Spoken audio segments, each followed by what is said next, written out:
2024 সালের নতুন নিয়মে ইউএসবি কেবল দিয়ে মোবাইল ফোনের ইন্টারনেট ব্যবহার করুন কম্পিউটারে। প্রথমে আপনি আপনার মোবাইল ফোনের ইউএসবি কেবলটি হাতে নিয়ে নিন। এরপরে আপনি আপনার মোবাইল ফোনের ইউএসবি কেবলটি কম্পিউটারের ইউএসবি পোর্টের মধ্যে লাগিয়ে নিন। লাগানোর পর এরপরের অংশটি আপনি আপনার মোবাইলে লাগিয়ে নিন। এরপর আপনার মোবাইলে একটি সেটিংস অন করে নিতে হবে। যে সেটিংসটি অন করার পর আপনি আপনার মোবাইলের এমবি দিয়ে আপনি আপনার কম্পিউটারে ইউজ করতে পারবেন। সেটি করার জন্য প্রথমে আপনাকে সরাসরি চলে যেতে হবে আপনার ফোনের সেটিংস অপশনে আসার পর স্ক্রল করে নিচে আসলে দেখতে পাবেন আপনারা পোর্টেবল হটস্পট বলে একটি অপশন। এখান থেকে আপনারা পোর্টেবল হটস্পট এই অপশনটিতে টাচ করবেন। টাচ করার পর আপনাদের সামনে এরকম একটি ইন্টারফেস চলে আসবে।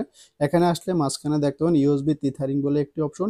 এই অপশনটিতে টাচ করবেন। টাচ করার পর আপনাদের সামনে এরকম একটি ইন্টারফেস চলে আসবে। এখান থেকে আপনারা ফাইল ট্রান্সফার এই অপশনটিকে সিলেক্ট করে নেবেন। দেখুন আমি কিন্তু মোবাইলের এমবি কিন্তু ইউজ করতেছি।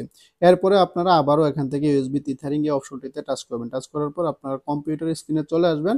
আসলে দেখতে পাবেন এখানে কিন্তু নো ইন্টারনেট দেখাচ্ছে। এখানে একটু সময় ওয়েট করবেন। করার পর দেখতে পাবেন এখানে কিন্তু আপনার মোবাইল ফোনটি কানেক্টেড হয়ে গিয়েছে, মানে আপনার মোবাইলের এমবির সাথে।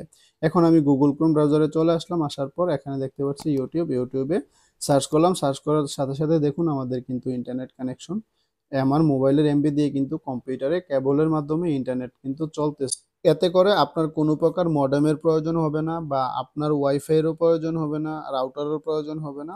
আপনার যদি মোবাইলে এমবি থাকে তাহলে আপনার মোবাইলের যে ইউএসবি কেবলটি আছে সেই কেবলটির মাধ্যমে আপনার যত ইমার্জেন্সি কাজ আছে কম্পিউটার বা ল্যাপটপে, সকল কাজ কিন্তু আপনি আপনার ইউএসবি কেবলের মাধ্যমে মোবাইলের ডাটা শেয়ার করে কম্পিউটারের সকল কাজ করতে পারবেন।